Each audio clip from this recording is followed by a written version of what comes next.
This world is slowing down. How can I fight it? How can I listen when there's no sound? Oh, the wolves are out. Yes, the wolves are out.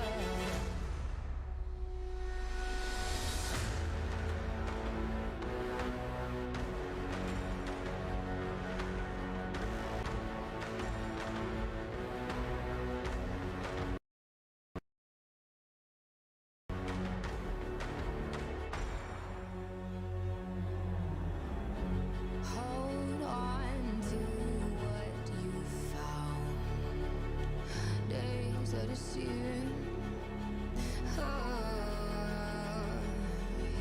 My head is spinning round. Oh, I hear now. Yes, the wolves are out. Inside of our reality, satellites singing serenade. Send our signal.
seasons, bringing with them the beauty of change. A promise of ever-shifting tides.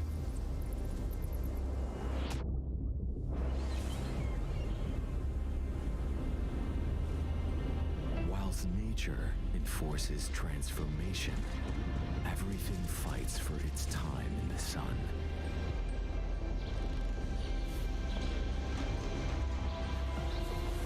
But as the nights grow darker,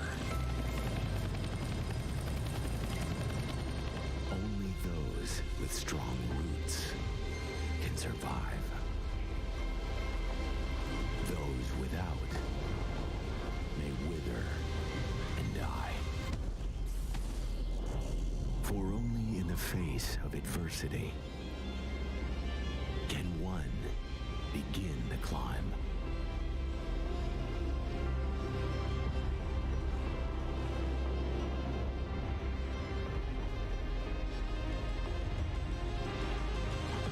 To overcome the challenges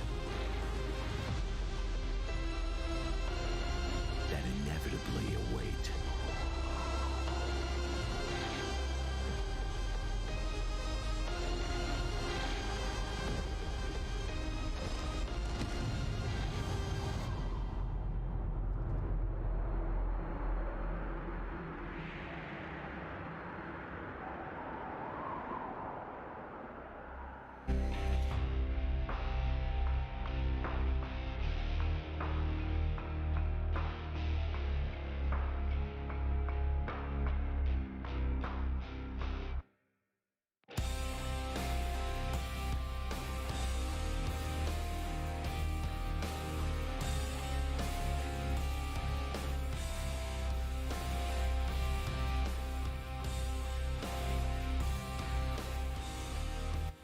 These are those moments I don't think anybody else is going to forget.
Ladies and gentlemen, everybody watching at home from around the world, welcome to a cold and brittle Stockholm, Sweden. With Na'Vi not in attendance, we have the best of the rest to figure out who will offer them the best challenge. The tension is palpable, the teams are ready, and it's going to be one hell of a show. This is IEM Winter. Yeah, that most definitely is. Thank you, Paula. And, well, for us, there's tons to unpack and really digest jumping into what is one of the last tournaments of the year. Doing that is exactly what you've tuned in for here early on. My name being Trey Saranthus. I'm the desk host with a little bit of congestion thing going on here. But don't you worry, because the proper protocols were taken, and I took a COVID test. It turns out sinuses are just kicking me right where they shouldn't be. But, of course, they're not the only things, because now when I look to my right, I've got Jason and Yanko to do just that, kicking me while I'm down, Jason. Yeah, we're going to do our best. No problem. No problem punching below my weight on this one. Well, I mean, it is hard. It is hard to do that, but Trace, Yeah. I got your back. Even though Thanks, it would have been 1 year anniversary of Yeah. your last event, The COVID scare? COVID mishap. But I'm happy you're here. Thank you so much. And I'm happy to get the Counter-Strike underway. Again, I did say this is one of the last tournaments of the year, and obviously this is going to be one of the last stepping points when you think about what's left in the tank for some of these teams. When it comes down to the CSL Pro Tour, that road to Katowice in 2022, give me a little bit of an earshot of what you got here, Jason. Well, I mean, the big thing with IEM Winter is this is the last event these teams have to gain points to qualify for IEM Katowice for that Pro Tour championship, which is going to be absolutely a huge event next year. Obviously, as it is every year. You could see they're highlighted in green the teams who have kind of locked in at the moment their position at IEM Katowice. They're already locked into the group stage, already locked in towards the playoffs, or excuse me, the play-ins. You could see Virtus Pro, Vitality, NIP with that white border are the play-in teams. And then you could even see on the European side of things that little battle that we're going to have. Vitality, NIP, Astralis, all kind of jockeying for position against each other. Yeah, so Yanko, I'm looking at you. I'm seeing Ints. They've got a pretty rough one to go at here. Yeah, they have to go something like top 2, really, and especially considering they have to play without their IGL and a standing, that's going to be rough. Yeah. Keep an eye out also on OG. They're only 25 points behind FaZe. Those two are basically going head-to-head in this tournament. Who places higher is going to be the team that secures that probably last playing spot for Europe. But then, Jason, this whole Astralis thing, it's already enough to kind of think about and really understand, but then they only need to win one match or what? Yeah, they can find a way in pretty easily, and with this new lineup, it looks like they might just do that one match win for Astralis. I think the coolest thing is we have this situation, Astralis, Vitality, NIP all jockeying for that position. That is like the trio of teams that our greatest lineup of all time has split off and is going into, right? The new Vitality roster with Dupree, Magisk, and Zonic are going to be there. You've got Device and Nip, and you've still got the leftovers in terms of Glaive and Zip back in Astralis still. So there's going to be a very cool battle between those three teams. Yeah, go ahead. Yeah, and I think also looking at some of these changes, at the very least, I think it's obvious that at this point in time, the Device to NIP didn't really quite work out as well as I think they would have hoped for. They're making some changes in that. They're probably bringing in Aztag, getting some more experience into that lineup. We'll see if that's going to be enough, really. But I think on top of that, this whole Vitality Astralis sort of a merger, I'm telling you right now, I'm not sold on that. It does look weird on paper. These are two lineups that, listen, it's great players without a doubt. None of these players or the coach ever played on an international English-speaking team. They've either played in just French teams or in just Danish teams. Maybe make it a little bit some of those optic lineups, but I mean they made their bread really in domestic teams. And I think also just listening to Zyvo in interviews, hey, it's way better than it was. I love the fact that he's giving them. But I've been with players on teams where their English isn't up to snuff, and sometimes it's just a second or two extra that takes for you to say what you really want to say or to describe things happening in a great manner. And there's a reason why we haven't had yet a major champion that was of an international roster, right? So I think that's going to be way more difficult for them than they think it's going to be. And I think it's going to take them longer probably than expected to get to that contender status. Just as things might get lost in translation, it's almost as easy to say hey, Jason, I went to tell you something, but it came out differently. And, just those sort of lines of communication getting crossed can really mess it all up. Yeah, I mean, that's just going to be one of the obstacles. Personally, I like it. I like all the changes. I'm with you. There's some that's going to be an obstacle they have to come over, and that's going to be a problem. But I think overall, the places that these Astralis core lineup has gone to, the Device NIP, Vitality getting a couple players who's sticking around at Astralis, I think it's all great. I think all three teams and all three orgs have got to be happy with it. Yeah, and it's going to be one of those blockbuster ones, right? When it actually does hit the papers, when it does hit the press, when we see it out there in front of us, it's going to be okay. Now prove it. Show me what the weight of gold is within these lineups. For us, to sit here and talk about Vitality, Astralis, that's one thing. We've got Liquid. You seem to know a thing or two about that, Jason. This is kind of I do know a thing about that. Thank you, Trace. This is such an interesting tournament for all the different things that are happening with these teams. We have a situation where Liquid, Vitality, G2 coming into this event are all going to change their rosters. We touched on NIP and Astralis who've already made that change happen. These other teams are going to make the change, towards the end of the year. So some of these lineups you might not see play a whole lot more throughout this year. Some of them are going to be looking towards the next step. But it's weird coming to an event where the number 2 and number 3 seeded team, number 2 and number 3 team in the world are going to be changing their rosters. We know it's coming.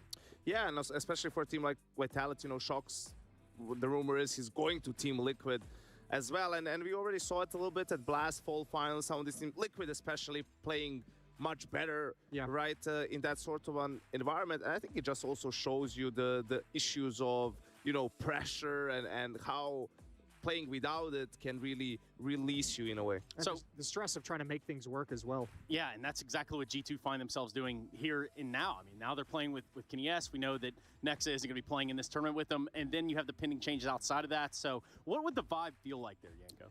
Well, I think it's just, Nico, he's loving the fact that he has to in-game lead again, Yeah. right?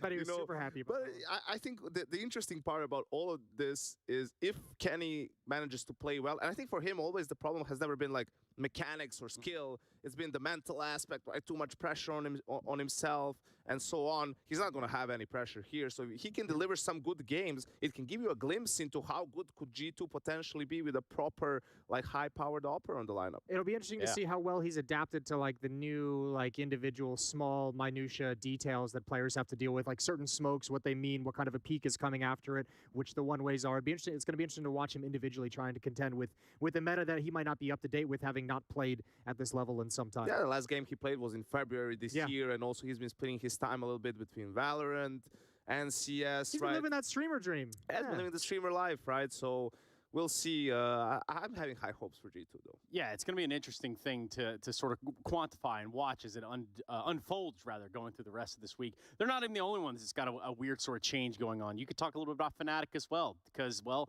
it's not really a Swedish lineup anymore now, is it? No, not at all. They brought in the Brits, and this. I mean, look, this obviously isn't necessarily a new roster. They've played quite a bit. They've won 13 series in a row. I think they're 19-4 on maps. They've been mostly playing in the tiers below this, the tier 2 tournaments, and counter. I think they've actually their biggest win is over Big, who's number 16 in the world. That was in the finals of V4. They won that 3-0. But man, team's looking good, playing good, and you have to say, coming into this event where we have so many teams whose lineups are kind of on the way out, and it's kind of like, all right, guys, let's enjoy this last run together. No stress, no pressure. These guys, Fnatic, are just getting started. So it's a completely different mentality. This lineup has got to feel like they're finally getting rolling, and this is a great opportunity to have some momentum coming into an event where they've got to punch way, way above their weight. Yeah, and people can continue to look at Fnatic and think, okay, well, when does it end? When does the roll sort of start to slow? And I don't Probably think against Gambit. Yeah, probably. Who knows? Speaking of teams that needed a little bit of fixins around the end, they're not the only ones. We're going to have to talk a little bit about VP. There's a little bit of an INTS thing going on there. Where do we pick up on that side, Yanko? Well, I think for, ENTS also, obviously the main news, as you guys can see here, Snappy tested positive for COVID. Yikes. So hopefully he gets better soon. He might even be at some point able to rejoin the team during the event, depending on how far they go. And they brought in Madden, a great player individually.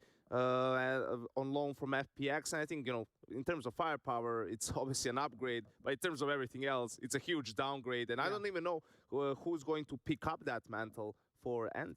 Yeah, that'll be interesting. But obviously in this situation, yeah, just bring in the firepower, get you someone that can deliver and put numbers on the board. Flit obviously coming in for VP in place of Sanji. That was the big news surrounding just before the major where it hit and those guys came in. I thought that looked pretty good. I thought obviously they're helped out. Yekendar's probably got to love kind of an upgrade, and if you want to talk about an upgrade in firepower, Flit coming in, I think Yekendar's got to love having that another guy next to him. Yeah, and a team that we just in heroic as well. For me, this is probably their tournament to win, kind of. I mean, their tournament to lose in a sense of, like you were saying, you're the team there that's best behind Navi. Okay, now prove it. There's so many teams that are in flux. You have the same lineup. You had a good run in Copenhagen as well in the Royal Arena. So, okay, now show us that. Yeah, and you said it right there. There is no Navi here. There is no Navi standing at the very end of the road, ready to shut down whoever they meet in whatever finals or bracket game.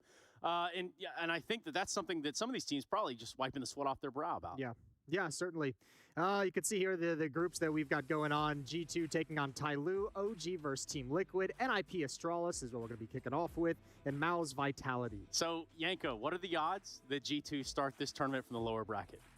I don't think so. I don't think that's going to happen. And I haven't been in this group, man. I think it's just going to be one of those situations where they go on a run, they get hot early. That's kind of what happened at the major as well, and they're at the same hotel, right? Everything's the same, so the feeling is like they're already for them, and I think that's going to go a long way to helping them, Trace. What you got there? Don't ask me what's in the box, Jason. Okay. So what does go in the box would be predictions. We know how this all kind of looks together. When we look at Group B, it all kind of starts to fold in. Yanko, we just heard what Jason thought of A. What are you thinking about Group B? Yeah, Group B, we got Gambit, Fnatic. That's the big one. That's Fnatic having to go up against the top 3 team in the world, really, and show us what they've got. And VP, VP is going to be hating that in the best of one that they have to play at a team with a stand. And then the lower part of the bracket, FaZe versus Big. they've been playing a lot recently. FaZe has been owning them, and Godsend Heroic.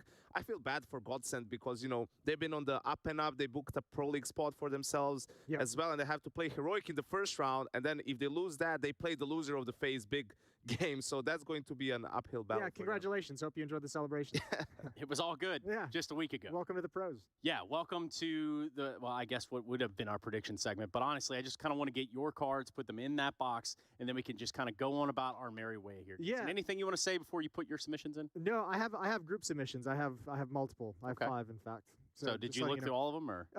Yeah, changed a few. This box back up towards the end of the week, and we'll get a laugh at the people that were wrong, like Trace, although he's been known to,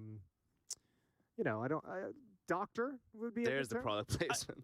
I don't know that doctoring it would be the proper. There was some straight cheating it. So I'm just not even gonna sugarcoat it. There was some straight, around the way cheating. Anyway, can we get E6, on the phone? don't call me. My phone is turned off while we're here. Sorry. We're gonna be going to a break because we come back with our first game of the day, and it's gonna be one that you don't want to miss. A lot on the line because IEM Winter. It's starting here, and it's starting now.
The team is pretty happy. We did a good tournament in Blast, and we're looking forward to play IEM Winter. We haven't had a lot of practice, but we hope that we can still do some damage here.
Analysts, stage hosts, like those Thank you guys very much.